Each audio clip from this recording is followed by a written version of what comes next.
ದೇವೇಗೌಡರ ಕುಟುಂಬದ ವಿರುದ್ಧ ದೇವರಾಜೇಗೌಡರು ಸೆಡ್ಡೊಡ್ ನಿಲ್ಲೋ ಕಾರಣ ಏನು? ಈ ಪ್ರಹ್ಲಾದ ಹುಟ್ಟಿದ್ದು ಒಬ್ಬ ರಾಕ್ಷಸನ ಹೊಟ್ಟೆಯಲ್ಲಿ. ಅಂದ್ರೆ ರೇವಣ್ಣ ಅಂಡ್ ಫ್ಯಾಮಿಲಿ ರಾಕ್ಷಸರು, ದೇವೇಗೌಡರು ದೇವ್ರು ಅಂತ. ಬರೀ ರಾಕ್ಷಸರು ಅಂತ ಹೇಳಿಕ್ ಸಾಧ್ಯ ಇಲ್ಲ, ನರರಾಕ್ಷಸರು ಅವರು. ನಿಮ್ ಮಾತು ಕೇವಲ ರೇವಣ್ಣ ಅಂಡ್ ಫ್ಯಾಮಿಲಿಗೆ ಅಲ್ಲ ಕುಮಾರಸ್ವಾಮಿಗೂ ಅನ್ವಯನ? ಆ ವಿಚಾರದಲ್ಲಿ ಕುಮಾರಸ್ವಾಮಿ ಅವರು ಸಂಪೂರ್ಣ ತದ್ವಿರುದ್ಧವಾಗಿದ್ದಾರೆ. ರೇವಣ್ಣ ಮತ್ತೆ ಅವ್ರ ಕುಟುಂಬದಲ್ಲಿ ಇದಾರಲ್ಲ, ಅವರಲ್ಲಿ ಎಷ್ಟೋ ಜನ ಹೆಣ್ಮಕ್ಳು ಬೀದಿ ಬಂದರು, ಅಧಿಕಾರಿಗಳನ್ನ ಅವ್ರು ಚಪ್ಲಿಂಗ್ ಕಡೆಯಾಗಿ ಮಾಡಿಕೊಂಡಿದ್ದಾರೆ.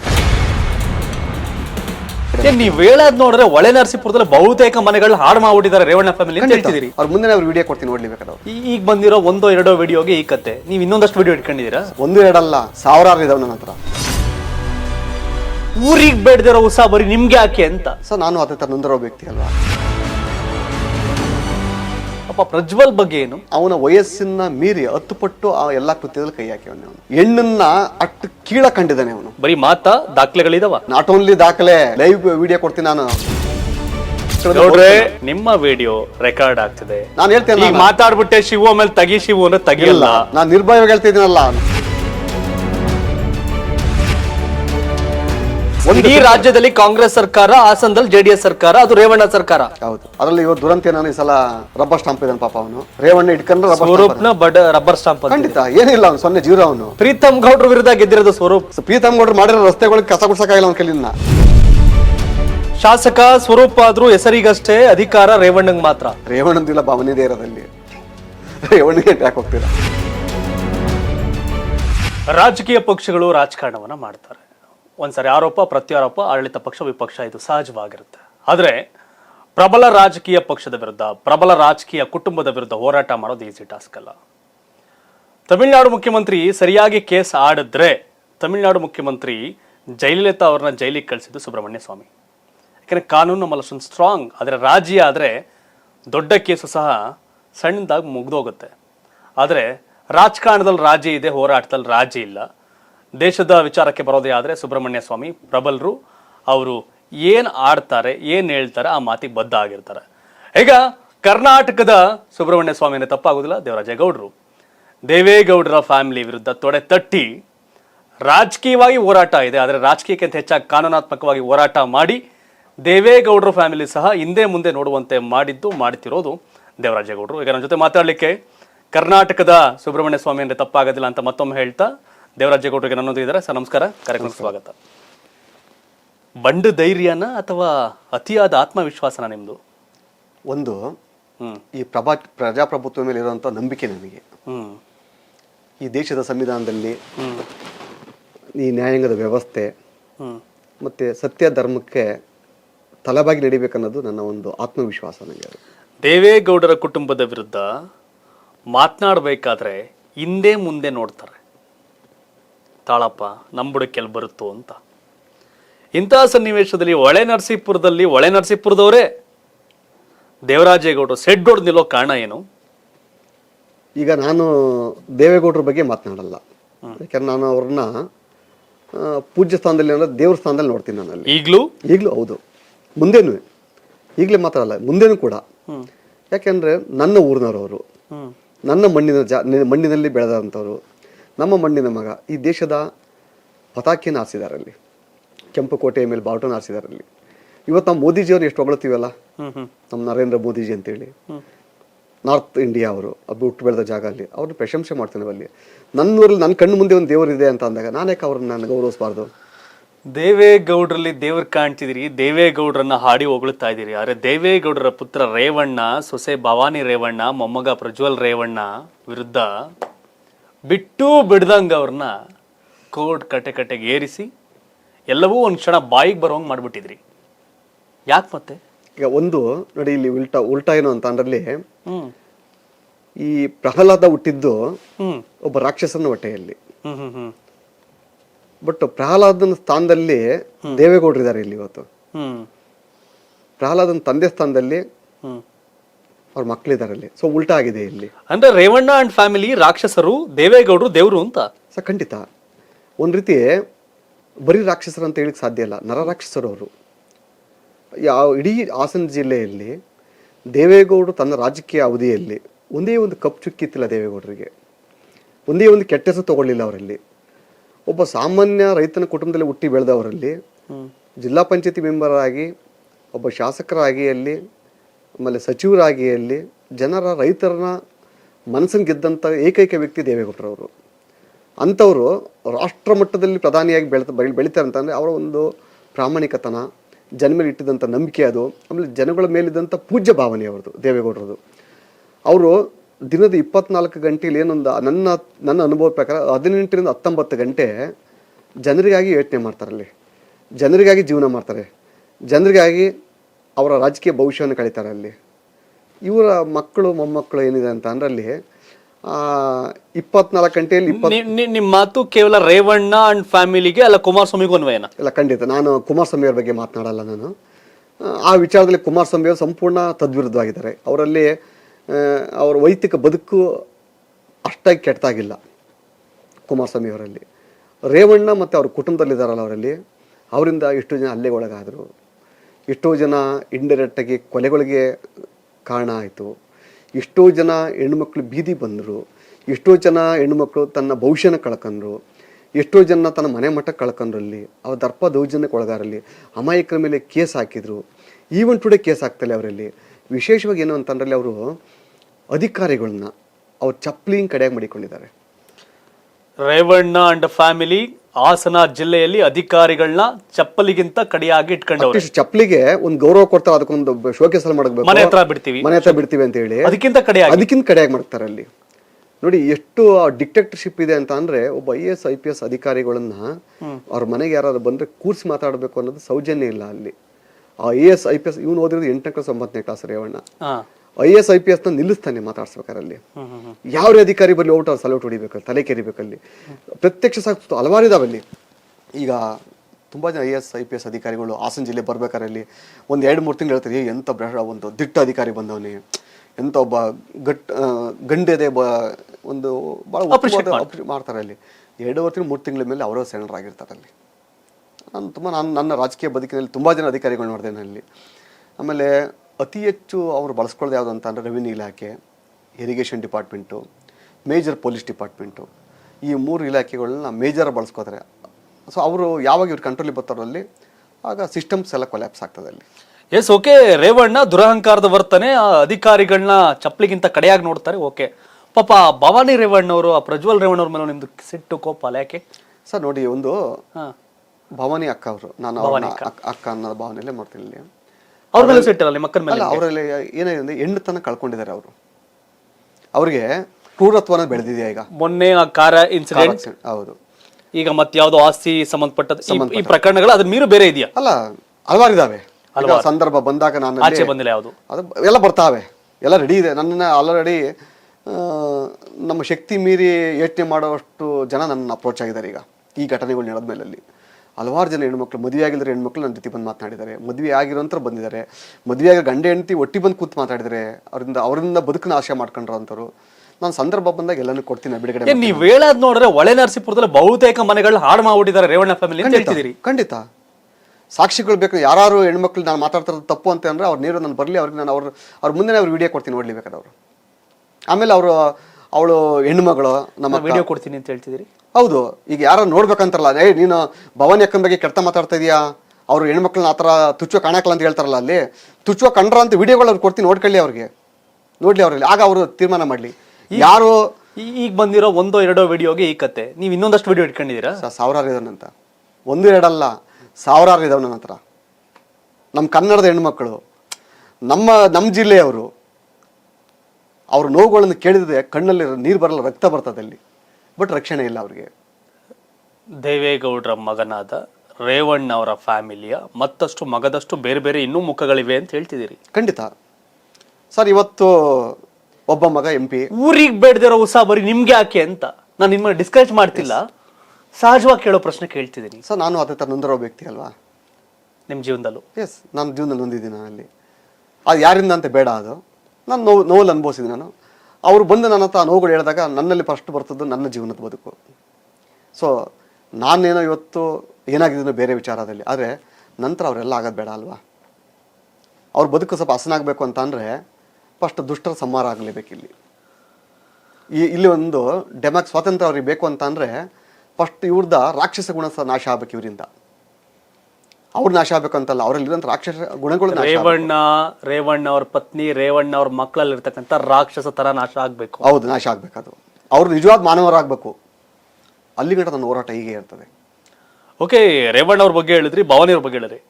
ಪಾಪ ಪ್ರಜ್ವಲ್ ಬಗ್ಗೆ ಏನು ಸರ್? ಪ್ರಜ್ವಲ್ನ ಅವನನ್ನೇ ಕೇಳಿದ್ರೆ ಹೇಳ್ತಾನೆ ಸರ್ ಸತ್ಯ ಏನು ಅಂತೇಳಿ.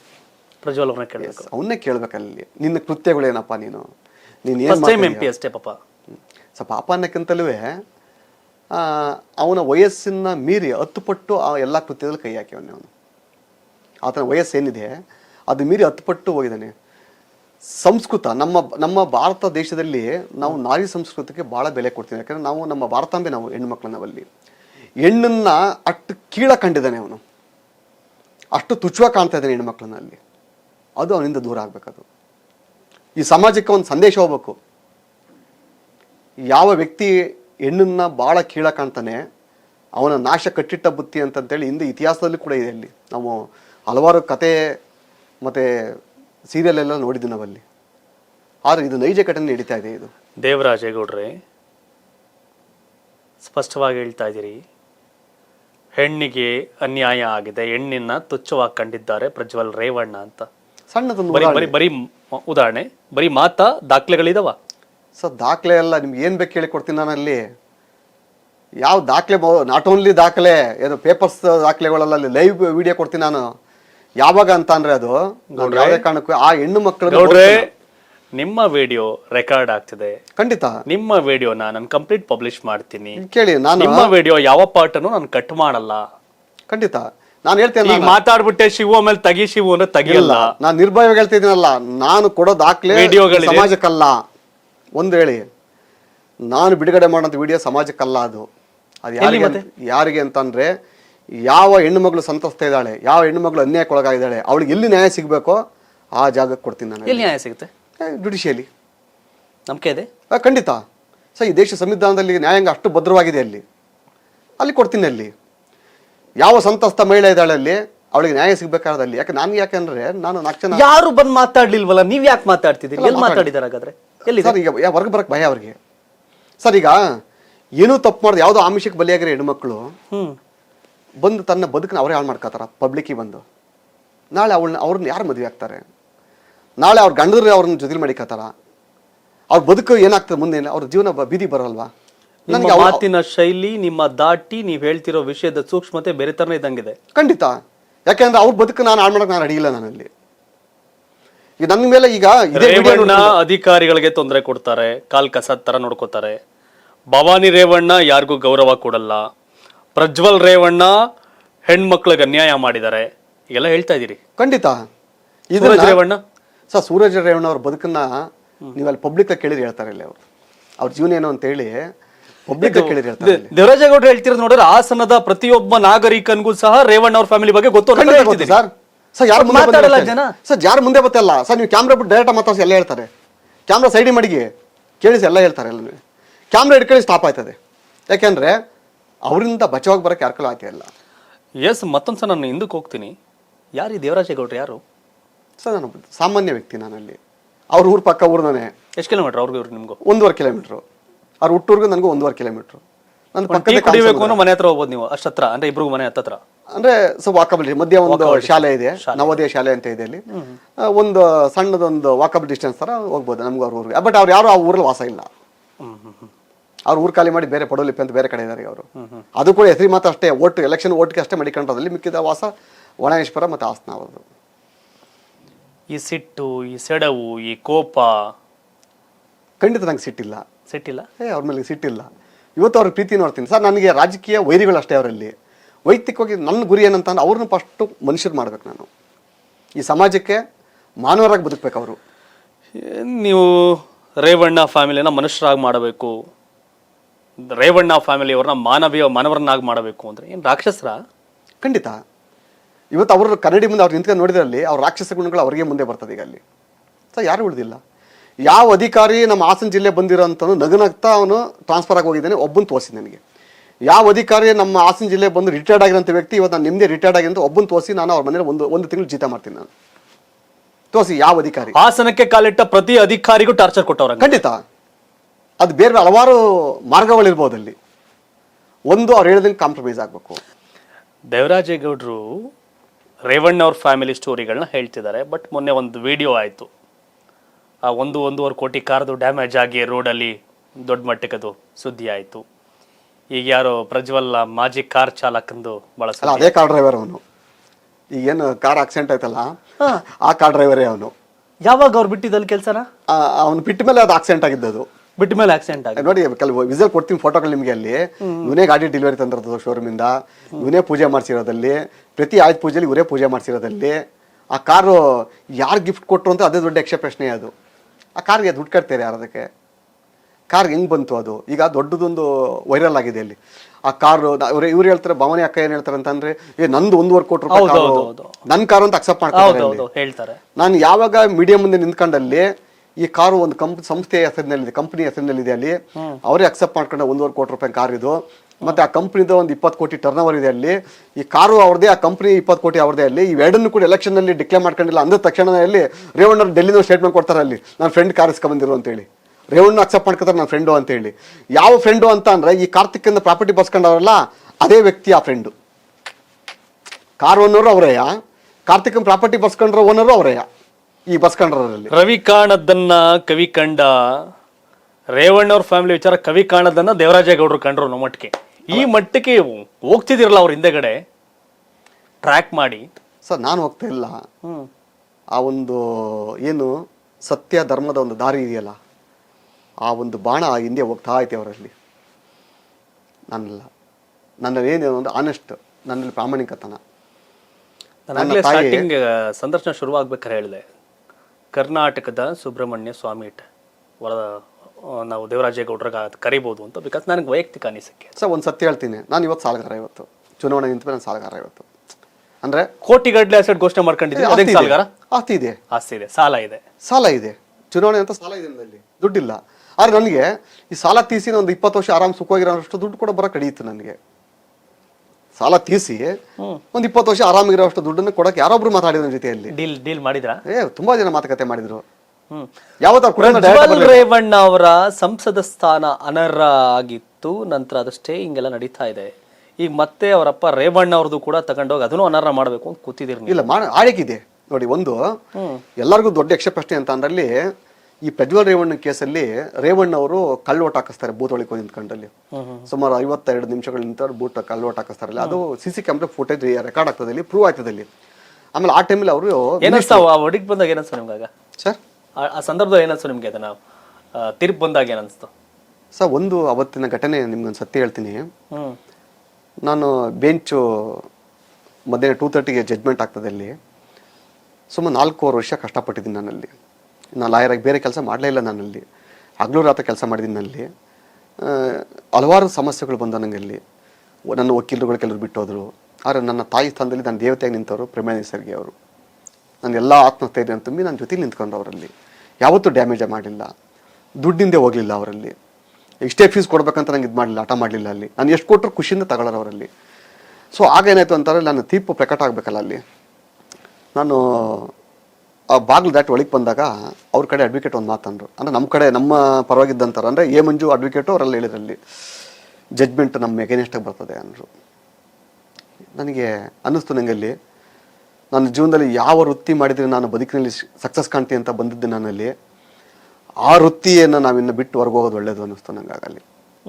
ಆ ತೀರ್ಪು ನನ್ನ ಎಗೇನೆಸ್ಟಾಗಿ ಬಂದರೆ, ಯಾಕೆಂದರೆ ಅಷ್ಟೆಲ್ಲ ಡಾಕ್ಯುಮೆಂಟ್ಸು, ಅಷ್ಟೆಲ್ಲ ಮೆಟೀರಿಯಲ್ಸು, ಅಷ್ಟೆಲ್ಲ ಎವಿಡೆನ್ಸ್ ಕೊಟ್ಟು, ಅಷ್ಟೆಲ್ಲ ವಿಟ್ನೆಸ್ ಪ್ರೂವ್ ಮಾಡಿ, ಇಷ್ಟೆಲ್ಲ ಮಾಡಿ ಕೂಡ ನಮಗೆ ತೀರ್ಪು ಹೊರಗೆ ಈ ಥರ ನೆಗೆಟಿವ್ ಬರ್ತದೆ ಅಂತ ಅಂದಾಗ ಅಲ್ಲಿ ನಾನು ಸತ್ಯ ಹೇಳ್ತೀನಿ, ಅವತ್ತೇನಾದ್ರು ತೀರ್ಪು ನನ್ನ ವಿರುದ್ಧ ಬಂದಿದ್ರೆ ಅವತ್ತೇ ನಾನು ನನ್ನ ಕೋರ್ಟನ್ನು ಬಿತ್ತೇ ಇದ್ದೆ. ನಾನಲ್ಲಿ ನಾನು ಮತ್ತೇನು ಕೋರ್ಟ್ ಆಗ್ತಿತ್ತಿಲ್ಲ. ನಾನಲ್ಲಿ ಬೇರೆ ಯಾವ್ದಾರು ವೃತ್ತಿ ಮಾಡ್ಕೊಂಡು ಜೀವನ ಮಾಡ್ಕೊಂಡು ಹೋಗ್ತಿದ್ದೆ ನಾನಲ್ಲಿ. ಯಾಕೆಂದರೆ ಜುಡಿಷಿಯಲ್ ಮೇಲೆ ನಂಬಿಕೆ ಇರ್ತಿತ್ತಿಲ್ಲ ನನ್ನಲ್ಲಿ.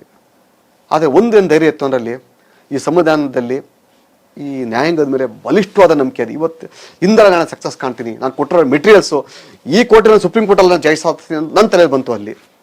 ಹಾಗೂ ನಿಂತ್ಕೊಂಡೆ ನಾನಲ್ಲಿ.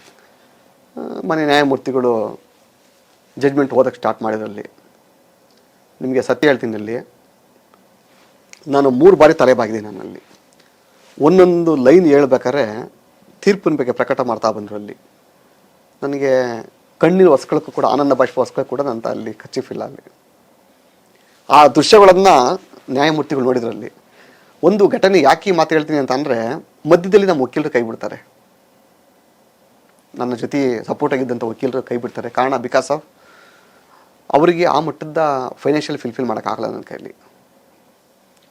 ಆಮೇಲೆ ತುಂಬ ಕ್ರಿಟಿಕಲ್ ಪೊಸಿಷನ್ ಆ ಟೈಮ್ನಲ್ಲಿ ಕೇಸಲ್ಲಿ. ವಿಟ್ನೆಸ್ನ ನಾವು ಕರೆಸ್ಬೇಕು, ನಾವಲ್ಲಿ ಅವ್ರನ್ನೆಲ್ಲ ಎಕ್ಸಾಮ್ ಮಾಡ್ಬೇಕು, ನಾವಲ್ಲಿ ಅದನ್ನೆಲ್ಲ ಕ್ರಾಸ್ ಮಾಡ್ಬೇಕು, ನಾವಲ್ಲಿ ಅದೆಲ್ಲ ನಮ್ಮ ಡ್ಯೂಟಿ ಅದರಲ್ಲಿ. ಆಗ ಸಾಹೇಬ್ರು ಕೇಳ್ತಾರೆ ಅಲ್ಲಿ, ಇವರಿಗೆ ಬೀಯಿಂಗ್ ಅಡ್ವೊಕೇಟ್ ನಾವು ಅಂತ. ಹೌದು ಸ್ವಾಮಿ, ನಾನು ಕೂಡ ಅಡ್ವೊಕೇಟ್. ನನಗೆ ನಾನು ಪವರ್ ಕೊಡ್ತೀನಿ ನಿಮಗೆ, ನಾನು ಅಧಿಕಾರ ಕೊಡ್ತೀನಿ ನಿಮಗೆ, ನೀನು ಅದನ್ನು ಕ್ರಾಸ್ ಮಾಡು ಅಂತೇಳಿ. ಅಂದರೆ ಸಪೋರ್ಟ್ ಅವ್ರಿಗೆ ಮೇಡಮ್ಗೆಲ್ಲ ಮೇಜರ್ಗೆ ಮೇಡಮ್ ಮಾಡ್ತಾ ಇರ್ತಾರೆ ಅಲ್ಲಿ, ಅಸಿಸ್ಟ್ ನೀನು ಮಾಡು ಅಂತ. ಆ್ಯಕ್ಚುಲಿ ನಾನು ಪಿಟಿಷನ್ ಬರೋದ್ರಲ್ಲಿ ಆ ಕೇಸಲ್ಲಿ, ಅಡ್ವೊಕೇಟ್ ಅಲ್ಲ, ನಾವು ಮಾಡೋಂಗಿಲ್ಲ ಅಲ್ಲಿ. ನನಗೆ ಸ್ಪೆಷಲ್ ಪವರ್ ಕೊಡ್ತಾರೆ, ನೀನು ಅಸಿಸ್ಟ್ ಮಾಡು ಅಂತೇಳಿ. ಕೋರ್ಟ್ ಪರ್ಮಿಷನ್ ಕೊಡ್ತದೆ ಅಲ್ಲಿ, ನಾನು ಮಾಡ್ತೀನಿ ಅಲ್ಲಿ. ನನಗೇನು ಅನ್ನಿಸ್ತಂತಂದ್ರೆ, ಇಷ್ಟೆಲ್ಲ ಕಷ್ಟಪಟ್ಟು ಅಲ್ಲಿ ಮಧ್ಯದಲ್ಲಿ ಇಂಥೆಲ್ಲ ಕಷ್ಟಗಳು ಬಂದರೆ ನನಗೊಂದು ಅನ್ನಿಸ್ತು ಅಲ್ಲಿ ಹಲವಾರು ಕಷ್ಟಗಳು ಬಂದ ನಂತರ ನನಗೆ ಸುಖ ಕಾಣ್ಬೋದು ಅನ್ನೋ ಒಂದು ನಂಬಿಕೆ ಇರ್ತದೆ ನನಗೆ ಅಲ್ಲಿ. ಆಗ ಆ ತೀರ್ಪು ಓದ್ಬೇಕಾರಲ್ಲಿ ನನ್ನಲ್ಲಿ ಕಣ್ಣಲ್ಲಿ ನೀರು ಬಂದ ನಂಗಲ್ಲಿ. ಆ ಕಣ್ಣಿನ ನೀರನ್ನ ಒರೆಸ್ಬಾರ್ದು ಅನ್ನೋದು ನನ್ನಲ್ಲಿತ್ತು ಅಲ್ಲಿ. ಅದನ್ನು ಅಬ್ಸರ್ವ್ ಮಾಡ್ತಾಯಿದ್ರು ನ್ಯಾಯಮೂರ್ತಿಗಳಲ್ಲಿ. ಅಂದರೆ ನನ್ನ ಆನೆಸ್ಟಿಗೆ, ನನ್ನ ಅನ್ನಕ್ಕಿಂತಲೂ ಒಬ್ಬ ಸಾಮಾನ್ಯ ವಕೀಲನ ಆನೆಸ್ಟಿ ಅದು, ದೇವರಾಜೇಗೌಡ ಅಲ್ಲ ಇಲ್ಲಿ. ಒಂದು ನಿಮ್ಮೊಂದು ಈ ಮಾಧ್ಯಮ ಮುಖಾಂತರ ಈ ರಾಜ್ಯ ಜನತೆಗಳಿಗೆ ಇಚ್ಛಪಡ್ತೀನಿ ಇಲ್ಲಿ, ನಾನು ಆ ಕೇಸ್ ಸಕ್ಸೀಡ್ ಆಗ ಕಾರಣ ಯಾರು ಅಂತ ಅಂದರೆ, ಲಕ್ಷಾಂತರ ಜನ ವಕೀಲರುಗಳ ಪ್ರೇಯರ್ ಇದೆ ಅದರಲ್ಲಿ, ಅವರ ತಪಸ್ಸಿತ್ತು ವಕೀಲರುಗಳದ್ದು. ಯಾಕಂದರೆ ಆ ಕೇಸ್ ಕಂಟೆಸ್ಟ್ ಮಾಡಿದಂಥ ಒಬ್ಬ ಸಾಮಾನ್ಯ ವಕೀಲ, ಇಡೀ ವಕೀಲ ಸಮೂಹ ಇದೆಲ್ಲ ನನ್ನ ಪರವಾಗಿ ಎಷ್ಟೋ ದೇವರ ಹತ್ರ ಪ್ರಾರ್ಥನೆ ಮಾಡಿದ್ದಾರೆ ಅಲ್ಲಿ. ಈ ತೀರ್ಪು ಹೊರಗೆ ಬಂದರೆ ನಿಜವಾದ ನ್ಯಾಯದೇವತೆ ಕಣ್ತರಿಸ್ತೇನೆ ಅಂತಂದೇಳಿ. ಅವತ್ತು ಕಮ್ಮಿ ಒಂದು 25-30 ಜನ ಸೀನಿಯರ್ ಅಡ್ವೊಕೇಟ್ ನಾನು ತಪ್ಕೊಂಡಿದ್ದಾರೆ ಅವತ್ತು ಆ ತೀರ್ಪು ಹೊರಗೆ ಬಂದಾಗ. ಅಲ್ಲಿ ನಾನೇನು ದೊಡ್ಡ ಅಡ್ವೊಕೇಟ್ ಅಲ್ಲ, ನಾನಲ್ಲಿ ಜಸ್ಟ್ ಲರ್ನಿಂಗ್ ಅಡ್ವೊಕೇಟ್, ನಾನಲ್ಲಿ ನಾನು ಸೀನಿಯರ್ ಅಡ್ವೊಕೇಟ್ ಏನಲ್ಲ ನಾನಲ್ಲಿ, ಅದು ಒಪ್ಪತ್ತೀನಿ ನಾನಲ್ಲಿ. ಯಾಕಂದರೆ ಈ ಆವತ್ತಿನ ತೀರ್ಪು ಇಡೀ ದೇಶಕ್ಕೊಂದು ಮಾದರಿಯಲ್ಲಿ. ಯಾವ ವ್ಯಕ್ತಿ ಭ್ರಷ್ಟಾಚಾರದಲ್ಲಿ ಮುಳುಗ್ತಾನೆ ಅವನಲ್ಲಿ, ಅವ್ನು ನೇರವಾಗಿ ಚುನಾವಣೆ ಕಂಟೆಸ್ಟ್ ಮಾಡಿರಲಿ, ಅವ್ನು ಸಪೋರ್ಟ್ ಮಾಡೋನಾಗಿರಲಿ, ಎಲ್ಲರಿಗೂ ಒಂದೇ ತೀರ್ಪು ಅಂತೇಳಿ. ಆ ತೀರ್ಪಿನಲ್ಲಿ ಪ್ರಜ್ವಲ್ ರೇವಣ್ಣ ಡಿಸ್ಕ್ವಾಲಿಫೈ ಆಗ್ತಾನೆ, ಅದೇ ಕಳ್ಳೋಟ್ ಹಾಕಿಸ್ತಂತೆ HD ರೇವಣ್ಣ ಡಿಸ್ಕ್ವಾಲಿಫೈ ಆಗ್ತಾನೆ, ಅಲ್ಲಿ ಸುಳ್ಳು ಮಾಹಿತಿ ಕೊಟ್ಟಂತೆ ಎ ಮಂಜು ಡಿಸ್ಕ್ವಾಲಿಫೈ ಆಗ್ತಾನೆ, ಅದರಲ್ಲಿ ಸುಳ್ಳು ದಾಖಲಾತಿಗಳು ಕೊಟ್ಟಂಥ ಇದೇ ಸೂರಜ್ ರೇವಣ್ಣ ಡಿಸ್ಕ್ವಾಲಿಫೈ ಆಗ್ತಾನೆ. ಈ 4 ಜನ ತೀರ್ಪನ್ನು ಒಂದೇ ತೀರ್ಪು ಬರೀತಾರೆ ಅಂತ ಅಂದರೆ ನಾವು ಎಷ್ಟು ಪೇಜ್ ಜಡ್ಜ್ಮೆಂಟ್ ಅದು, 284 ಪೇಜ್ ಪುಟಗಳ ಜಡ್ಜ್ಮೆಂಟ್ ಬರ್ತದೆ ಅಂತ ಅಂದರೆ, ಇದಕ್ಕಿಂತ ನ್ಯಾಯಾಂಗ ಇನ್ನೇನು ನಂಬಿಕೆ ಇಡಬೇಕು ನಾವಿನ್ನು? ಈ ದೇಶದ ಜುಡಿಷಿಯಲ್ ಎಷ್ಟು ಸ್ಟ್ರಾಂಗ್ ಇದೆ ಅಂತ ನಾವು, ನೀವು ಮೊದಲ ಸರ್ ಹೇಳಿದ್ರೆ ನನಗೆ, ನನಗೆ ಆ ಯೋಗ್ಯತೆ ಇದೆಯಲ್ಲ ಗೊತ್ತಿಲ್ಲ, ಸುಬ್ರಹ್ಮಣ್ಯ ಸ್ವಾಮಿ ಅಂತೇಳಿ ಹೆಸರು ಕೇಳಿದ್ದೀನಿ ನಾನಲ್ಲಿ. ಅವರು ಕೆಲವು ಪುಸ್ತಕಗಳು ಓದ್ತೀನಿ ನನ್ನಲ್ಲಿ. ಯಾವತ್ತು ಬೆನ್ನು ಕೊಡಬೇಡಿ, ನೀವು ಯಾರಿಗೂ ಬೆನ್ನು ಕೊಟ್ಟು ಹೋಗಬೇಡಿ, ಯಾವ ವಕೀಲ ಕೂಡ ಅಲ್ಲಿ ಬೆನ್ನು ಕೊಟ್ಟು ಹೋಗಬಾರ್ದು, ಅಲ್ಲಿ ನೇರವಾಗಿ ಫೇಸ್ ಕೊಟ್ಟು ಮಾತಾಡಬೇಕು, ಫೇಸ್ ಕೊಟ್ಟು ಫೈಟ್ ಮಾಡಬೇಕು ಅಂತೇಳಿ ಆ ತತ್ವ ಸಿದ್ಧಾಂತ ಅಳವಡಿಸ್ಕೊಟ್ಟೆ ನಾನಲ್ಲಿ. ಇವತ್ತು ನಾನು ಒಂದು ಕೇಸಲ್ಲಿ ಸ್ವಲ್ಪ ಡ್ಯಾಮೇಜ್ ಆಗಿದೆ ನನಗೆ, ಇಂಟ್ರಿ ಮಾಟರ್ಸ್ ನನಗೆ ಅಷ್ಟೇ, ನಾನು ಫೀಲ್ ಇಲ್ಲ. ನೆಕ್ಸ್ಟ್ ಸ್ಟೆಪ್ಸ್ ಇದೆ ನನಗೆ, ಅಲ್ಲಿ ನನಗೆ ಮೆಟ್ಲಿದೆ ನನಗೆ, ಅಲ್ಲಿ ನಾನು ಹಿಂದೆ ಹೋಗಲಲ್ಲಿ. ಇಷ್ಟೆಲ್ಲ ನಾನು ಮಾಡ್ತಾರೋ ಉದ್ದೇಶ ಏನು ಅಂತ ಅಂದಲ್ಲಿ, ನನ್ನ ಜಿಲ್ಲೆನ ಸೆಕ್ಯೂರ್ ಮಾಡ್ಬೇಕು ಫಸ್ಟ್. ನಾನು ಈ ರಾಜ್ಯದಲ್ಲಿ ಪ್ರಭಾವಿ ರಾಜಕಾರಣಿ ಕುಟುಂಬ ಅಂತ ಏನು ಹೇಳ್ಕೊಂಡಿದ್ದಾರೆ ಇವರಲ್ಲಿ, ಅವರ ನಿಜವಾದ ಮುಖವನ್ನು ಈ ರಾಜ್ಯ ಜನತೆ ಮುಂದೆ ಇಡಬೇಕಲ್ಲಿ. ನಾನೆಲ್ಲ ಅವ್ರನ್ನ ಆಯ್ಕೆ ಮಾಡಬೇಕಾದ್ರೆ ಜನಗಳಲ್ಲ, ಜನತೆಯ ಜನಾದೇಶ ಅಂತ ಒಂದು ಇದಿದೆ. ಆ ಒಂದು ಜನತಾ ಆದೇಶ ಬರಬೇಕು ಅವರಲ್ಲಿ. ಈಗ ರೇವಣ್ಣನ ಸೆಲೆಕ್ಟ್ ಮಾಡ್ತಿರೋದು ಆ ಜನತೆ, ಅವ್ರ ಇಡೀ ಕುಟುಂಬನ ಸೆಲೆಕ್ಟ್ ಮಾಡ್ತಿರೋದು ಜನತೆಯಲ್ಲಿ. ಅವ್ರಿಗೆ ಸತ್ಯ ಗೊತ್ತಾಗಬೇಕು, ನಾನು ಯಾಕೆ ಇವ್ರನ್ನ ಆಯ್ಕೆ ಮಾಡಬೇಕಲ್ಲಿ, ಇವರಿಂದ ಇದು ಅಭಿವೃದ್ಧಿಯಲ್ಲಿ. ಇವತ್ತುವರೆಗೂ ಅಭಿವೃದ್ಧಿ ಮಾಡಿರೋದಲ್ಲಿ ಸುಮಾರು 40% ಕಮಿಷನ್ ಅಂತಾರಲ್ಲ, 80% ರೇವಣ್ಣ ಕೊಟ್ಟರೆ ಕೆಲಸ ಆಗೋದಲ್ಲಿ. 80% ಹಾಸನದಲ್ಲಿ ನಿಮಗೆ ಕೊಡಿ, ದಾಖಲೆ ಕೊಡ್ತೀನಿ. ಎಷ್ಟು ಕೋಟಿ ರೂಪಾಯಿದು ದಾಖಲೆ ಬೇಕಲ್ಲಿ, ಕಾಂಟ್ರಾಕ್ಟ್ ವರ್ಕಲ್ಲಿ ನಾನು KDP ಮೆಂಬರ್ ಆಗಿದ್ದಾಗ ವಿತ್ ಡಾಕ್ಯುಮೆಂಟ್ಸ್ ನಿಮ್ಮ ಮುಂದೆ ಇರ್ತೀನಿ ಬೇಕಾದ್ರೆ ನಾನು. ಬೇಕಾದ್ರೆ ರೇವಣ್ಣ ಅವರೆಲ್ಲ ಇಡೀ ಕುಟುಂಬ ಚರ್ಚೆ ಬಂದು ಕೂತ್ಕೊಳ್ಳಿ ಬೇಕಾರಲ್ಲಿ ಅವ್ರ ಮುಂದೆನೇ ಇರ್ತೀನಿ ನಾನಲ್ಲಿ. ಹೆಸರು ಮಾತ್ರ ಕಾಂಟ್ರಾಕ್ಟರ್ ಅಷ್ಟೇ, ಅಲ್ಲಿ ದುಡ್ಡು ತಗೋತದ್ದೆಲ್ಲ ಇವರೇ. ಇವತ್ತು ಅವ್ರು ಎಷ್ಟು ಪ್ರೆಷರ್ ಅವೆ, ಅವರು ಎಷ್ಟು ಗ್ರಾನೈಟ್ ಫ್ಯಾಕ್ಟ್ರಿಗಳವೆ, ಅಲ್ಲಿ ಯಾವ್ದು ಇವ್ರ ಹೆಸರಿಲ್ಲ. ಮೈಸೂರು ಎಷ್ಟು ಎಕರೆ ಜಮೀನಿದೆ ಇವ್ರದ್ದು, ಯಾವ್ದು ಇವ್ರ ಹೆಸರಿಲ್ಲ. ಮೈಸೂರಲ್ಲಿ ಎಷ್ಟು ಹೋಟ್ಲಿದೆ, ಯಾವ್ದು ಇವ್ರ ಹೆಸರಿಲ್ಲ. ಬೆಂಗಳೂರಲ್ಲಿ ಎಷ್ಟು ಮಾಲ್ಗಳವೆ, ಯಾವ್ದು ಇವ್ರ ಹೆಸರಿಲ್ಲ. ಯಾವ ದಾಖಲೆ ಕೂಡ ಅಫಿಡೇವಿಟಲ್ಲಿ ಇಲ್ಲ. ಹಾಸನ ಜಿಲ್ಲೆಯಲ್ಲಿ 1000 ಎಕರೆ ಮೇಲೆ ಜಮೀನು ಇದೆ ಅಲ್ಲಿ. ಆಯ್ತು, ಹಂಗಾರೆ ಒಂದು ಚಾಲೆಂಜ್ ಮಾಡೇ ಬಿಡೋಣ ಹಂಗಾರೆ. ಅಲ್ಲಿ ಆ ಜಮೀನು ಐತಲ್ಲ, ಬೇರೆ ಬೇರೆ ಬೇನಾಮಿ ಹೆಸರಲ್ಲಿ ಐತಲ್ಲ, ಅಲ್ಲಿ ರೇವಣ್ಣಕ್ಕ ದಿವಸ ತೋಟಕ್ಕೆ ಹೋಗ್ತಾರಲ್ಲಿ ಆ ಜಮೀನುಗಳಿಗೆ. ಅವರೆಲ್ಲಕ್ಕೆ ಕಾಂಕ್ರೀಟ್ ವಾಲ್ ಕಾಂಪೌಂಡ್ ಕಟ್ಟಿಸ್ತಾರೆ ಅಲ್ಲಿ. ಆ ಜಮೀನಲ್ಲಕ್ಕೆ ಕಾಂಕ್ರೀಟ್ ರಸ್ತೆಗಳು ಮಾಡಿಸ್ತಾರಲ್ಲಿ. ಹೈಟೆಕ್ ಪಂಪ್ಸೆಟ್ಗಳು ಯಾಕೆ ಆ ಜಮೀನುಗಳಿಗೆ ಹಾಕಿಸ್ತಾರಲ್ಲಿ. ಅವ್ನು ಯಾರ ಜಮೀನು, ಒಂದು ಜಮೀನ್ದಾರ ಅವನಲ್ಲಿ. ಅವನಿಗೆ ಎಲ್ಲಿಂದ ಬರ್ತಾರೆ ಅಷ್ಟನ್ನ? ಬೇರೆಯವರ ಜಮೀನುಗಳಿಗೆ. ಹೌದು, ಕಾಂಕ್ರೀಟ್ ರಸ್ತೆ. ಕಾಂಕ್ರೀಟ್ ರಸ್ತೆ ಯಾವ ತರ ಅಂತೀರಾ? ಕಬ್ಬಣ ಹಾಕ್ಬಿಟ್ಟು RCC ಮೋಲ್ಡಿಂಗ್ ಆಗ್ತಾರಲ್ಲ ಆ ಥರ ಕಬ್ಬಿಣ ಹಾಕ್ಬಿಟ್ಟು ಕಾಂಕ್ರೀಟ್ ರಸ್ತೆ ಮಾಡೋದಲ್ಲಿ, ಪ್ರತಿ ವಾಲ್ಗಳಿಗೆ ಹೈಟೆಕ್ ಲೆವೆಲ್ ಅಂದ್ರೆ ಇಸ್ರೇಲ್ ಮಾದರಿಯಲ್ಲಿ ಕೃಷಿ ಮಾಡೋದಲ್ಲಿ. ಸೊ ಇಷ್ಟೆಲ್ಲ ಮಾತಾಡ್ತೀರಿ ದೇವರಾಜೇಗೌಡರು, ಬಿಜೆಪಿ ಕ್ಯಾಂಡಿಡೇಟ್ ಆಗಿದ್ರಿ, JDS ಬಿಜೆಪಿ ಮೈತ್ರಿ ಆಗ್ಬಿಟ್ಟಿದೆ, ಈಗ ಏನ್ ಮಾಡ್ತಿರೋದು ನೀವು? ಸರ್ ಒಂದು ಹೇಳ್ತೀನಿ, ನಾನು ಈಗಾಗಲೇ ನಮ್ಮ ರಾಷ್ಟ್ರೀಯ ನಾಯಕರಿಗೆ ಪತ್ರ ಬರೆದಿದ್ದೀನಿ ಅಲ್ಲಿ. ಏನಂತ? ಇವರ ಕುಟುಂಬದ ಬಗ್ಗೆ, ರೇವಣ್ಣ ಕುಟುಂಬದ ಬಗ್ಗೆ, ದೇವೇಗೌಡ ಕುಟುಂಬದ ಬಗ್ಗೆ ಅಲ್ಲ, ಒಲ್ಲಿ ರೇವಣ್ಣ ಕುಟುಂಬದ ಬಗ್ಗೆ ಇವರೆಲ್ಲ ಅಕ್ರಮ, ಅನ್ಯಾಯ, ಅಶ್ಲೀಲ, ಎಲ್ಲ ಅಕ್ರಮ, ಅನ್ಯಾಯ, ಅಶ್ಲೀಲ ಭಾವನೆಗಳನ್ನು, ಗುಣಗಳನ್ನು, ಮತ್ತು ಇಲ್ಲಿರೋವಂಥ ಭ್ರಷ್ಟಾಚಾರವನ್ನು ಪ್ರತಿಯೊಂದನ್ನು ನಾನು ಎಳೆಯಾಗಿ ಬರೆದಿದ್ದೀನಿ ಅಲ್ಲಿ.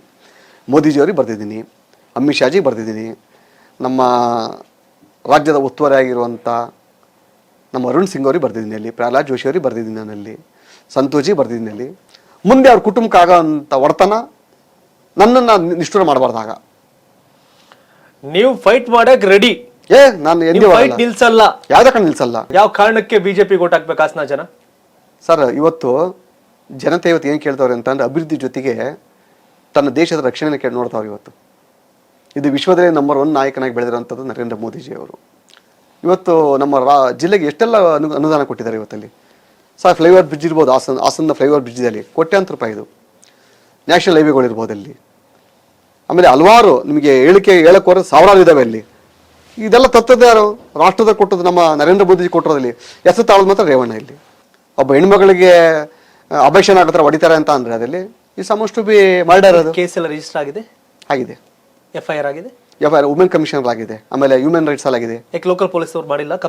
ಲೋಕಲ್ ಪೊಲೀಸ್ನವರೇ ಇದರಲ್ಲಿ ಕಿಡ್ನಾಪರ್ಸ್. ಹಾಸನ ಪೊಲೀಸ್ನವರು ರೇವಣ್ಣವರು ಬುಗ್ರಿ ತರ ಆಡ್ತಾರ ರೇವಣ್ಣವ್ರನ್ನ, ಹಾಸನ ಪೊಲೀಸ್ನವ್ರನ್ನ. ಅದಕ್ಕಿಂತ ಒಂದು ಪಟ್ಟು ಕೇಳಬೇಕಾಯ್ತು ನಾವು ಅವ್ರನ್ನ. ಕೇಳಕ್ಕೆ ಬುಗ್ರಿನೂ ಅಲ್ಲ, ಇನ್ನು ಕೇಳಬೇಕಾಗ್ತದೆ ಅಲ್ಲಿ. ರೇವಣ್ಣರ್ ಕೇಳ್ಕೊಂಡೆ ಇವ್ರು ಬೆಳಗ್ಗೆ ಡ್ಯೂಟಿ ಮಾಡೋದು. ಇವರು ಈ ರಾಜ್ಯದಲ್ಲಿ ಕಾಂಗ್ರೆಸ್ ಸರ್ಕಾರ, ಹಾಸನದಲ್ಲಿ JDS ಸರ್ಕಾರ, ಅದು ರೇವಣ್ಣ ಸರ್ಕಾರ. ಹೌದು. ಅದರಲ್ಲಿ ಇವತ್ತು ದುರಂತ ನಾನು ಈ ಸಲ ಹೆಡ್ ಕ್ವಾರ್ಟರ್ ಬೇರೆ JDS ಬಂದ್ಬಿಡ್ತು. ಅಲ್ಲಿ ರಬ್ಬರ್ ಸ್ಟಾಂಪ್ ಇದ್ದಾನೆ ಪಾಪ ಅವನು. ರೇವಣ್ಣ ಇಟ್ಕೊಂಡ್ರೆ ರಬ್ಬರ್ ಸ್ಟಾಂಪ್ ಖಂಡಿತ ಏನಿಲ್ಲ, ಅವನು 0 ಅವನು. ಪ್ರೀತಮ್ ಗೌಡ್ರ ವಿರುದ್ಧ ಗೆದ್ದಿರೋದು ಸ್ವರೂಪ್. ಪ್ರೀತಮ್ ಗೌಡ್ರು ಮಾಡಿರೋ ರಸ್ತೆಗಳಿಗೆ ಕಸ ಗುಡ್ಸಕ್ಕಾಗಿಲ್ಲ ಅವನ ಕೈಲಿಂದ. ಪ್ರೀತಮ್ ಗೌಡ್ರು ಮಾಡಿದ್ರಲ್ಲ ಡೆವಲಪ್ಮೆಂಟ್ ಕೆಲಸನ, ಅಲ್ಲ ಕಸ ಗುಡ್ಸಕ್ಕಾಗಿಲ್ಲ ಅವನ ಕೈಲಿಂದ. ಅಷ್ಟು ಬೇಡಿ ಪಾರ್ಕಲ್ಲಿ ಮೇಂಟೆನ್ಸ್ ಮಾಡ್ಸಕ್ಕಾಯ್ತಿಲ್ಲ. ಅಲ್ಲಿ ಕಿತ್ತೋಗಿರೋ ಗುಂಡಿಗಳಿಗೆ ತುಂಬಕ್ಕಾಗಿಲ್ಲ, ಟಾರ್ ತುಂಬಕ್ಕಾಗಿಲ್ಲ ಅವನ ಕೈಲಿ. ಅಭಿವೃದ್ಧಿ ಎಲ್ಲಿಂದ ಬರ್ತದೆ ಅಲ್ಲಿ? ಪ್ರೀತಮ್ ಗೌಡ್ರು ಮಾಡಿದಾರಲ್ಲ ಇಡೀ ಹಾಸನ ವಿಧಾನಸಭಾ ಕ್ಷೇತ್ರದಲ್ಲಿ, ಅದರಲ್ಲಿ 1% ಒಂದು ಹಳ್ಳಿಗೆ ಹೋಗ್ಬಿಟ್ಟು ಅವರಲ್ಲಿ ಒಂದು ರಸ್ತೆ ಪ್ಯಾಚ್ ಮಾಡಿ ಬರಲಿ ಸಾಕಷ್ಟೇ. ನಾನು ಅವತ್ತ ಶಾಸಕ ಅಂದ್ರೆ ಅವನು ವೈಯಕ್ತಿಕ ವರ್ಚಸ್ಸಲ್ಲಿ ನಾನು ಶಾಸಕ, ನಾನು ಈ ಕೆಲಸ ಮಾಡಿ ಅಂತ ಹೇಳ್ಬೇಕಲ್ಲಿ. ಶಾಸಕ ಸ್ವರೂಪ ಆದ್ರೂ ಹೆಸರಿಗಷ್ಟೇ, ಅಧಿಕಾರ ರೇವಣ್ಣಂಗ್ ಮಾತ್ರ. ಖಂಡಿತ ರೇವಣ್ಣಂದಿಲ್ಲ, ಭವನಿದೆ ಇರೋದಲ್ಲಿ. ರೇವಣ್ಣಿಗೆ ಯಾಕೆ ಹೋಗ್ತೀರಾ? ರೇವಣ್ಣದಿಲ್ಲ, ಭವನಿರ್ಲಿ. ಜನಗಳ ಮನಸ್ಸಲ್ಲಿ ಬಿಜೆಪಿ ಬಗ್ಗೆ ಬಹಳ ಅಸಹ್ಯ ಅನ್ನೋ ಭಾವನೆಯನ್ನ ಈ ಕರ್ನಾಟಕದಲ್ಲಿ ಕ್ರಿಯೇಟ್ ಆಗಿತ್ತು. ಕರ್ನಾಟಕ ಬಿಜೆಪಿ ವೇಸ್ಟ್ ಆ ಮಟ್ಟಕ್ಕೆ ಬಂದಿತ್ತು ಭಾವನೆಗಳು ಕೆಲವರಿಂದ. ನಮ್ಮ ಮಾತು ಪಕ್ಷದವರಿಂದ ಅಲ್ಲ, ಕೆಲವರಿಂದ ಆ ಭಾವನೆ ಕ್ರಿಯೇಟ್ ಆಗಿತ್ತು ಅಲ್ಲಿ. ಆದ್ರೆ ಇವತ್ತು ನಮ್ಮ ಕಾರ್ಯಕರ್ತರು ಯಾರು ಧೃತಿಗೆಡಲಿಲ್ಲ ಅಲ್ಲಿ, ನಮ್ಮ ನಾಯಕರು ಯಾರು ಧೃತಿಗೆಡಲಿಲ್ಲ ಅಲ್ಲಿ. ಕಾಂಗ್ರೆಸ್ ತೆಗಿಲೇಬೇಕಂತ ತೀರ್ಮಾನ ಮಾಡಿದ್ವಿ ನಾವಲ್ಲಿ. ಕಾಂಗ್ರೆಸ್ ಅನ್ನಕ್ಕಿಂತಲ್ಲಿ ಆ ಭ್ರಷ್ಟರನ್ನು ತೆಗಿಬೇಕಂತ ತೀರ್ಮಾನ ಮಾಡಿದೀವಿ ಅಲ್ಲಿ. ಇವತ್ತು ಪ್ರತಿಯೊಬ್ಬ ನಾಗರಿಕ ಕೂಡ ಪ್ರಜ್ಞಾವಂತ ಆಗಿದ್ದಾನೆ ಇವತ್ತಲ್ಲಿ. ಇವತ್ತು ಫ್ರೀ ಗ್ಯಾರಂಟಿ ಕೊಟ್ಟಿದ್ದಾರೆ ಅಲ್ಲಿ. ರಾಜ್ಯಾಧ್ಯಕ್ಷರ ಬಗ್ಗೆ ಏನ್ ಹೇಳ್ತೀರಿ? ವಿಜಯೇಂದ್ರ ಸರ್ ಅವಂತ ಡೈನಾಮಿಕ್ ಹೀರೋ ಅವ್ರಿಗೆ DK ಶಿವಕುಮಾರ್ ಹೊರತಾ ತಿಳ್ಕೊಳಕ್ಕೆ ಸರಿಯಾದ ವ್ಯಕ್ತಿ ಹಂಗಾರೆ ಸರ್. ಅವ್ರಿಗೆ ಅಜಾತ ಶತ್ರುಗಳಿಗೆ, ಅವ್ರಿಗೆ ಶತ್ರುಗಳು ಇಲ್ಲಿರುವಂತ ವ್ಯಕ್ತಿ ಅಂದ್ರೆ ಅವರೇ. ಅವರು ಎಲ್ಲರ ಜೊತೆ ಅಡ್ಜಸ್ಟ್ಮೆಂಟ್ ಸರ್, ನೋ ಅಡ್ಜಸ್ಟ್ಮೆಂಟ್. ತಪ್ಪು ತಿಳ್ಕೊಬೇಡಿ, ಅಡ್ಜಸ್ಟ್ಮೆಂಟ್ ಅಲ್ಲ ಅಲ್ಲಿ. ಅಜಾತ ಶತ್ರು ಅಂದ್ರೆ ಅಜಾತ ಶತ್ರು ಅಂತ ಅಂದ್ರೆ ನನ್ನ ಬೇರೆ ಪಾರ್ಟಿಗಲ್ಲ, ನಮ್ಮ ಪಾರ್ಟಿಯಲ್ಲಿ ಇದಾರಲ್ಲ, ಯಾರಿಗೂ ಅವ್ರು ಬೇಡವಾಗಿರೋ ವ್ಯಕ್ತಿ ಅಲ್ಲ ಅವರು. ಬೇರೆ ಏನ್ ಬೇಕಾ ಮಾತಾಡ್ಬೋದು. ಬೆಳಗ್ಗೆ ಎದ್ರೆ ಒಯ್ತಿರ್ತಾರಪ್ಪ ಸರ್, ಅವ್ರನ್ನ ವೈಯಕ್ತಿಕವಾಗಿ ಕೇಳಿ ಸರ್. ವಿಜಯೇಂದ್ರ ಬಗ್ಗೆ ಮಾತಾಡ್ತಾರೆ ಅವರು, ಟಿವಿ ಮುಂದೆ ಏನೋ ಮಾತಾಡ್ಬೋದು ಅವ್ರದಲ್ಲಿ. ಇವತ್ತು ಅವರ ಯಶಸ್ಸನ್ನು ಅವರು ಎಂಜಾಯ್ ಮಾಡ್ತಾರೆ ಇವತ್ತಲ್ಲಿ. ಯಾವ ರೀತಿ ಕೆಲಸ ಮಾಡ್ತಾರೆ ಯಾರು ಬೆಳಿಗ್ಗೆ ನೋಡಿ. ಇವತ್ತು ಬೆಳಿಗ್ಗೆ 6 ಗಂಟೆಗೆ ಎದ್ರೆ ರಾತ್ರಿ 12 ಗಂಟೆ ಪಾರ್ಟಿ ವರ್ಕರ್ ಜೊತೆ ಇರ್ತಾರೆ. BY ವಿಜಯೇಂದ್ರ ಪಕ್ಷ ಸಂಘಟನೆ ಬಗ್ಗೆ ಯಾವುದೇ ತಕರಾರಿಲ್ಲ. BY ವಿಜಯೇಂದ್ರ ಸ್ಟ್ರಾಟಜಿ ಬಗ್ಗೆ ಯಾವುದೇ ತಕರಾರಿಲ್ಲ. BY ವಿಜಯೇಂದ್ರ ತಂತ್ರಗಾರಿಕೆ ಬಗ್ಗೆ ತಕರಾರಿಲ್ಲ. ಆದ್ರೆ BY ವಿಜಯೇಂದ್ರ ನಿಮ್ ಪಾರ್ಟಿ ಒಂದು 20-30 ಜನ ಸೋಲ್ಸ್ಬಿಟ್ರು. ತಪ್ಪು ಮಾಹಿತಿ, ಅದು ತಪ್ಪು ಮಾಹಿತಿ. ಯಾಕೆ ಅಂತ ಆರೋಪ ಮಾಡ್ತಾರೆ. ಅದೇ ಏನಾಯ್ತು ಅಂದ್ರೆ ಅವ್ರಿಗೆ ಸ್ಪಷ್ಟ ಮಾಹಿತಿ ಇಲ್ಲ. ಸ್ಪಷ್ಟವಾಗಿ ಏನಂತೆ ಮಾಹಿತಿ ಹಂಗಾರೆ ಸರ್? ಸ್ಪಷ್ಟ ಮಾಹಿತಿ ಅಂತ ಅಂದ್ರಲ್ಲಿ ಈ ಕಾಗೆ ಕೊಂಬೆ ಮೇಲೆ ಕೂರೋದಕ್ಕೂ ಕೊಂಬೆ ಕಟ್ಟಾಗಿ ಬೀಳೋದಕ್ಕೂ ಅಂತೇಳಿ ಅವ್ರು ಮಾಡಿದಂತ ಯಾವುದೋ ಎಡವಟ್ಟುಗಳಲ್ಲಿ ಅವ್ರಿಗೆ ಸೋಲೋ ಅನ್ಬೋದು. ಈಗ ನಾನು ಸಣ್ಣ ಎಕ್ಸಾಂಪಲ್ ಅಂದೆ ಅಲ್ಲಿ ನಾ ಠೇವಣಿ ಕಳ್ಕೊಂಡೆ ನಾನಲ್ಲಿ. ಕಾರಣ ಯಾರು? ನಾನು ಇನ್ನ ಕೆಲಸ ಮಾಡ್ಬೇಕಾಯ್ತು ರಾಜಕೀಯವಾಗಿ, ನಾನಲ್ಲಿ ಗ್ರೌಂಡ್ ವರ್ಕ್ ಕೆಲಸ ಮಾಡ್ಬೇಕಾಯ್ತು, ನಾನಲ್ಲಿ ಜನಗಳು ಮನ್ಸಿಗೆ ಗೆಲ್ಬೇಕಾಯ್ತು, ಆದ್ರೆ ವಿಫಲವಾಗಿದೆ, ಅದನ್ನ ಒಪ್ಕೋಬೇಕು ನಾನಲ್ಲಿ. ಅದನ್ನ ಬಿಟ್ಬಿಟ್ಟು ನಾನಲ್ಲಿ ನನ್ನ ಸೋಲಿಗೆ ವಿಜೇಂದ್ರ ಕಾರಣ, ವಿಜೇಂದ್ರ ಬರಲಿಲ್ಲ, ಯಡಿಯೂರಪ್ಪಾಜಿ ಕಾರಣ, ನಳಿನ್ ಕುಮಾರ್ ಕಟೀಲ್ಜಿ ಕಾರಣ, ಬೊಮ್ಮಾಯಿ ಬರಲಿಲ್ಲ ಅಂತ ಅದು ಆರೋಪ ಮಾಡಿ ತಪ್ಪಲ್ವಾ? ಅದು ಮಾಡಂಗಿಲ್ಲ, ನೀವು ಮಾಡಬಾರ್ದು, ಮಾಡಂಗಿಲ್ಲ. ಹೋಗ್ತಾರಲ್ಲ, ಅದೇಂಗ್ ಮಾಡ್ತೀರಿ ನೀವು? ಅಲ್ಲ ಪ್ರಶ್ನೆ ಅಂತ ಅಂದ್ರೆ ವಾಸ್ತವ ವಿಷಯ. ಆಯ್ತು, ಏನೋ ಎಲ್ಲ ಸರಿ ಮಾಡ್ಕೊಳ್ಳ ಹೋಯ್ತಾ ಇದ್ರಿ, ಹೋಗ್ತಾರ ನೀವು, ಹೋಗ್ತಾರ್ತನ ಮಾಡ್ತಾ ಇದೀರಿ. ಲೋಕಸಭೆ ಚುನಾವಣೆ 28 ಕ್ಷೇತ್ರ ಎಷ್ಟು ಗೆಲ್ತೀರಿ ಬಿಜೆಪಿ ಅವರು? ಒಂದು ನೋಡಿ, ಒಂದು ಕೂಡ ವ್ಯತ್ಯಾಸ ಆಗಲ್ಲ. 28 ಗೆಲ್ತೀವಿ ಸರ್ ನಾವು. JDS ನವ್ರಿಗೆ ಎಷ್ಟು ಕೊಡ್ತೀರಿ? ಅದು ದೊಡ್ಡವ್ರಿಗೆ ಬಿಟ್ಟರೆ ವಿಚಾರ. ಅದು ನಾವು ನಿಮ್ಮ ಯಾವುದೇ ಮಾತನ್ನ ಅಲ್ಲೆಗೆಳಿಯಲ್ಲ. ಅಲ್ಲೆಗೆಳಿ ಅಂತ ವ್ಯಕ್ತಿ ಆಗಿದ್ರೆ ನಾನು ಕೂರ್ಸ್ಕೊಂಡು ಸಂದರ್ಶನ ಮಾಡ್ತಿರ್ಲಿಲ್ಲ. ದೇವರಾಜೇಗೌಡರು ಕರ್ನಾಟಕದ ಪಾಲಿಟಿಕ್ಸ್ ನಲ್ಲಿ ಅನ್ನೋದಕ್ಕಿಂತ ಒಂದು ಹೋರಾಟದ ದಿಸೆಯಲ್ಲಿ ಇವರ್ ಲೈಕ್ ಎ ಡೈಮಂಡ್. ಎಲ್ಲ ಜನರ ಆಶೀರ್ವಾದ ಸರ್. ಮಾಡ್ತಿದ್ದೀರಿ. ತಪ್ಪಿರಬಹುದು, ತಪ್ಪಿಲ್ಲದಿರಬಹುದು. ಈ ಹೋರಾಟದ ಕಿಚ್ಚು, ಈ ಧೈರ್ಯ, ಇವೆಲ್ಲ ಇದೆಯಲ್ಲ, ಅಪ್ರಿಷಿಯೇಟ್ ಮಾಡುವಂತ ವ್ಯಕ್ತಿ. ಓಕೆ, 28 ಗೆಲ್ತೀವಿ ಅಂತ ಖಂಡಿತ ಹೇಳಿ ಗೆಲ್ತೀವಿ ನಾವು. ಏನ್ DK ಶಿವಕುಮಾರ್ ಸಿದ್ದರಾಮಯ್ಯ ಕಡಲೆಪುರಿ ತಿಂತಿರ್ತಾರ ಸರ್? ಕಡಲೆಪುರಿ ತಿನ್ನೋ ಪರಿಸ್ಥಿತಿ ತಂದಿರ್ತಾರೆ ಅವರು.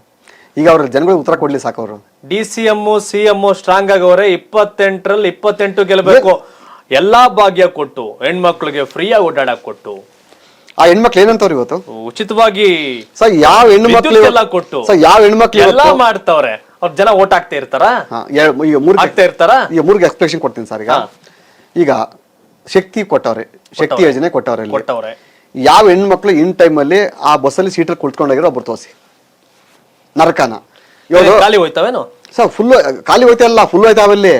ನರಕದಲ್ಲಿ ಹೋಗ್ಬೇಕು ಅವರಲ್ಲಿ. ಇವತ್ತಲ್ಲಿ ಬೆಳಿಗ್ಗೆ 10 ಗಂಟೆಗೆ ಶಾಲೆಗೆ ಹೋಗ್ಬೇಕು ಹೋಗುವಂತ ಸಿಕ್ಕಾಗ ನನಗೂ ಇರ್ಲಿ, ಮನೆಯವ್ರಿಗೂ ಇರ್ಲಿ, ಅದನ್ನೇ ಹೇಳ್ತಾರಲ್ಲಿ ಸರ್. ಇವತ್ತು ನನಗೆ ಬಸ್ ಬೇಡಪ್ಪ, ನಾನು ಆಟೋದಲ್ಲಿ ಹೋಗ್ಬೇಕಂದ್ರೆ ಆಟೋದಲ್ಲಿ 200 ರೂಪಾಯಿ ಕೊಡ್ಬೇಕು ಅವರಲ್ಲಿ, 5 ರೂಪಾಯಿ.